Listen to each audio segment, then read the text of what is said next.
Welcome to Our Girl Relationships. On this channel, we talk about problems people face in their day-to-day lives. Let's start with a video. I, 28, female, got married to my husband, 32, 6 years ago, and our marriage has been sweet. At that time, we had 2 adorable kids. I didn't know how bad the terrible twos were until I experienced it myself. I always laughed at my friends who had toddlers and were having trouble, but I think I got it worse than they did. My husband has a lovely family, and they are so close together. I have always admired that about them. He was born in Atlanta, where we live. His mom lives in the city as well, but his sisters moved to California 3 years ago. My mother-in-law called me, and she was very frantic. She told me that she lost her job 2 weeks ago, and she has been struggling and doesn't know what to do. She mentioned that since becoming a widow, it's been a lot taking care of everything, and she had almost no savings. I felt so bad for her, especially because I had never seen her like that before. She always seemed to have everything together. Most times when she visited us, she brought gifts for the kids, so I would never imagine that she had any financial strain. I called my husband immediately to ask him if his mom could stay at our house for a while. He said that he was okay with it as far as I didn't find it weird. She was so excited when I told her that she could come and stay with us until she sorted herself out. I was close to my mother-in-law, and she was an amazing person. From the time I met her son, we had little to no issues at all.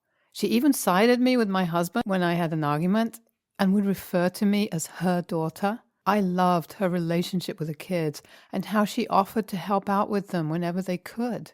I thought that this may be a blessing in disguise. At least I don't have to pay heavy nanny fees since my husband and I are usually at work. She moved into our house the next day and picked one of our guest rooms to stay in. We had 2 guest rooms, so it wasn't a bother or inconvenience to us at all. She kept saying how grateful she was to us for letting her stay.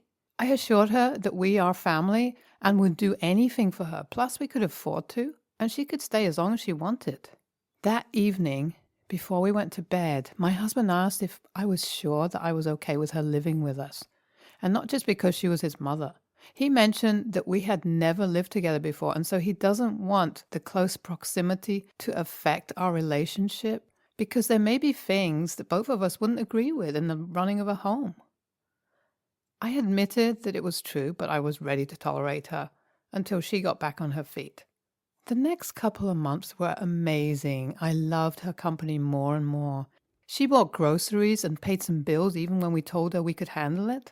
Mother-in-law took care of the kids and made sure that I had nothing to worry about. She even cleaned and told me that I could reduce the amount of days that our cleaner came to the house and that she would do the chores on the days that the cleaner wouldn't be around. I was convinced that I had nothing to worry about. The most exciting thing was to see my kids engaged with Grandma. They are super smart and always have a lot of questions, and she was there to indulge them and answer their questions. As time went on, my husband became more comfortable with her staying in the house. He saw the benefits of having her around, and we were not clashing at all. He was most excited about the fact that we could have more date nights. Since we started having kids, we kept having less and less alone times, and we craved it so much, but always pushed it to our 2 weeks vacation during the summer. This time, we had the liberty to go out whenever we wanted to and not worry about how our kids were doing. Before mother-in-law came, whenever we went out, I couldn't stop thinking about the kids and whether their babysitter was treating them well and all that. My husband would have to reassure me over and over again, but since mother-in-law came, I have been at ease. Life was just easier with her around, and honestly, I didn't mind her staying with us for a couple of years till the kids have grown a little bit more and don't need as much attention as they do now. For a few weeks now, mother-in-law has become more demanding. She usually complained that she was getting tired of staying at home, so I thought she was just bored, and that was why she was acting up. I offered to pay her a fee for all the babysitting and chores she had been doing so she wouldn't feel like she was jobless. That seemed to work because she became happier, but I noticed that something was still off. One Saturday when I had the week off, I was home and we were all in the living room watching TV. Grandma had offered to make her special family recipe, so she left the living room from time to time to check what was cooking. One time that she left the kitchen, a notification came in and I unintentionally glanced at it because I thought the notification was from my phone. What I saw was weird and shocking. It was a YouTube notification about a new video from a channel. The title was The Art of Manipulating Family Members. That made me very curious, but as I was about to pick up her phone, she came back from the kitchen. I made a mental note to check what that story was about and possibly check her search history. Different thoughts started running through my mind, but I dismissed them until I checked to see what was actually going on. It could have just been a video from a channel that she subscribed to because another kind of content that they offered, perhaps. Sadly, she was done cooking at the time and didn't leave again. We all went to the kitchen to get our food, and it was delicious. That evening, she fell asleep on the couch, and she was a deep sleeper. So that was my perfect opportunity. I checked her YouTube search history, and I couldn't believe what I saw. There were so many videos on how to manipulate family members, how to live in your son's house rent-free. There was even one that said how to manipulate your daughter-in-law who you don't like and get her to do what you want. I watched that particular video and saw that she was indeed practicing those things on me. She had been manipulating me from the beginning, from when she called and was crying on the phone. She had wanted to come live with us, but somehow made me be the one to ask her to come to our house. I couldn't live with someone who had been pretending all along. I took screenshots and sent them to my phone as evidence. There was no coming back from this. She had to leave the house first thing in the morning. My husband had gone on a work trip, so he wasn't home, and honestly, I prefer that he wasn't because I would have considered him before asking her to leave.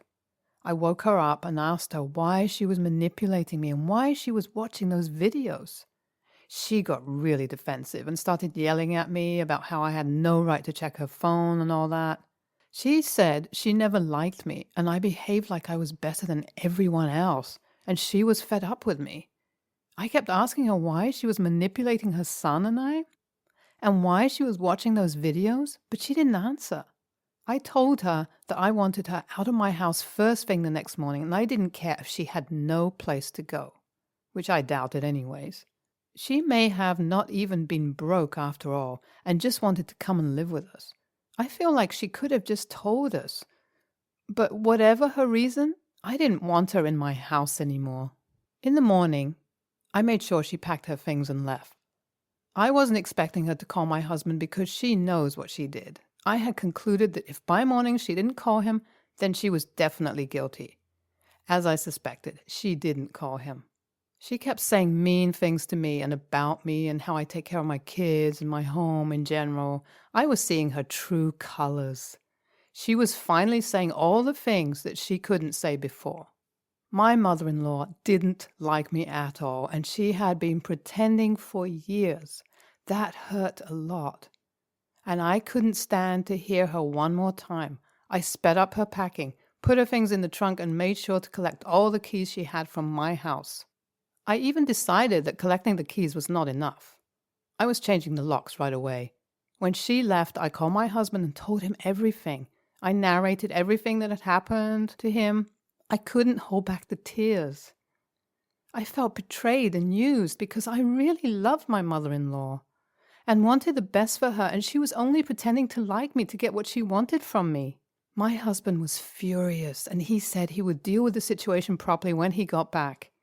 We needed to find out why exactly she wanted to live with us, since it was all a lie from the start. When my husband came back, he apologized to me on behalf of his mother and said that this was what he was trying to prevent, and that was why he kept asking me if it was okay with his mom living with us. He knew that it could potentially bring about issues. He confronted his mom and told her how disappointed he was in her and how she destroyed the relationship that we had with her by being selfish. He demanded to know the truth. At first, she wouldn't say anything until we threatened to cut ties with her. She said she wasn't broke at all but was saving up to travel. She also didn't want to work anymore, So she quit her job, and the only way to not finish her savings was to find a way to live with us, since her daughters were in California. He told her that she would have to apologize to me and not do anything funny again. She did, and I forgave her. But we set some boundaries, and she definitely wasn't to come back to live with us. Your husband is a darling. He suspected something would happen from the beginning. I love how he protected you. Your mother-in-law is selfish. She didn't want to work, but was saving up for a trip and wanted to live off her son and you. I'm happy she got caught.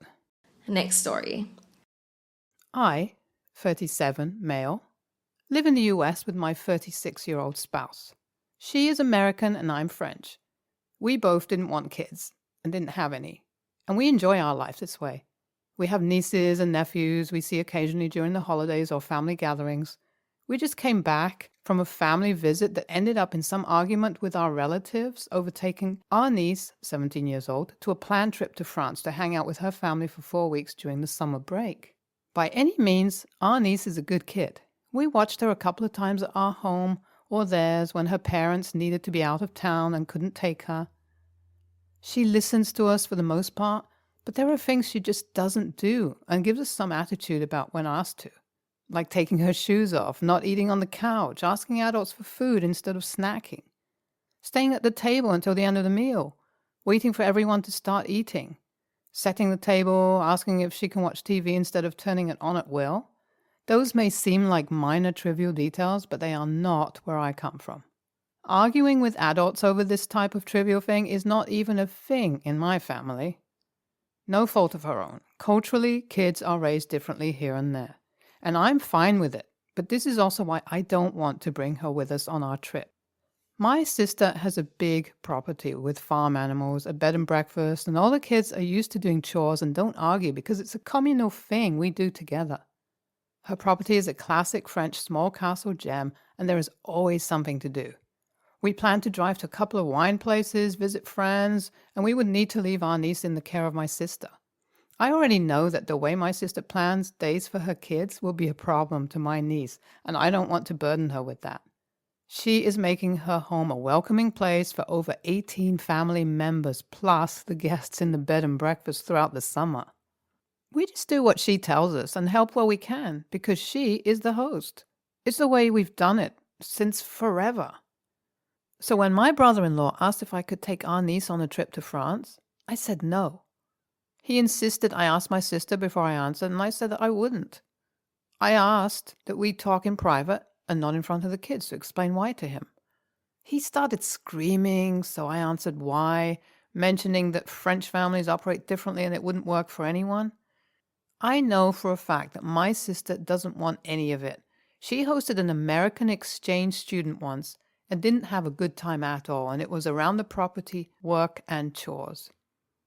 Now, brother-in-law, sister-in-law, mother-in-law, and father-in-law are pissed off and trying to get my wife to make it happen for the sake of our niece. AITA for not wanting to take my niece to France? Your reasoning doesn't matter. You are not obligated to allow anyone outside your nuclear family, in your case you and your significant other, to tag along on trips. I can understand why your in-laws are upset with your stated reasoning. I'd be offended if I was told your kids can't come because Americans are raised differently. You should have simply stated, my sister is hosting my wife and I will not impose on her hospitality by making her host and entertain someone she's not related to. Or, this trip is for the wife and left it at that. No explanation needed. But I'm not willing to declare you an a-hole for that, because they should have accepted the first no to begin with. We hosted members of a singing group for several years. There were students from all over the world. The American students were the worst. One of them thought she could tell me how to raise my daughters. The entitlement was very strong. With the brother-in-law yelling and screaming at you, how can you expect anything very different from his daughter? Next story. So I, 27 female, am married to 29 male, and in February my sister, 34, dropped her 2 kids, 10 female and 6 male, to go on a last-minute out-of-state trip. When the 10-year-old was getting ready for her shower, she asked if I would check her hair. Confused, I asked why I would be doing that, but also told her, yes, I'll check it. My niece tells me she had head lice and has had it for a while. I'm shocked. After not being told any of this, I checked her hair and sure enough, there's not only eggs but moving head lice. I asked her what her mom had been using to get rid of it, and my niece says mayo and vinegar. I'm baffled. I called my sister again after I've already called them about not having clothes packed. They had random clothes packed in their suitcases. And she goes, oops, it must have slipped my mind. How does head lice slip your mind? Well, I went off on her. Called her an irresponsible mother for not putting her kids first. So we haven't spoken much since February. Well, I've texted her a couple of times to try to break the ice so things won't be so awkward. I love having my nieces and nephew over and spoiling them. Well, my oldest niece was over this weekend. She lives with my mom and dad, and I didn't have the gas to drive her home last night. My mom sent my sister's husband, who's abusive, but that's a story for another time, to pick up my oldest niece, 12, female. My other niece came over, so excited to see us, and informed us that her and her brother are never allowed over to my house again. She begged me to talk to her mom about it. I called my mother and sister and finally asked what was going on. My mother said she wasn't pleased with how I handled things with my sister, and I was wrong for going off on her. My sister told me she's salty and done discussing her kids with me, and she hung up. I informed my mother I'm going radio silent and won't be speaking to any of them for a while because my feelings are valid. I might be the asshole because I tried to tell my sister how irresponsible she was being with her kids. So, am I the a-hole? It sounds like they are separating from you because you pointed out she is negligent to her kids, which is a form of reportable abuse, and are keeping them away from you because you are the only one even willing to point it out. Get info from your eldest niece when you see her about what is going on, because kids shouldn't live in conditions where they have lice and their guardian puts at-home remedies and makes them live with lice long term, rather than actually treating them. Your mother is in the wrong for supporting your sister abusing her kids. She's being oblivious and irresponsible. You called her out on it, and now everyone is butthurt. Everyone wants the truth until it's about them.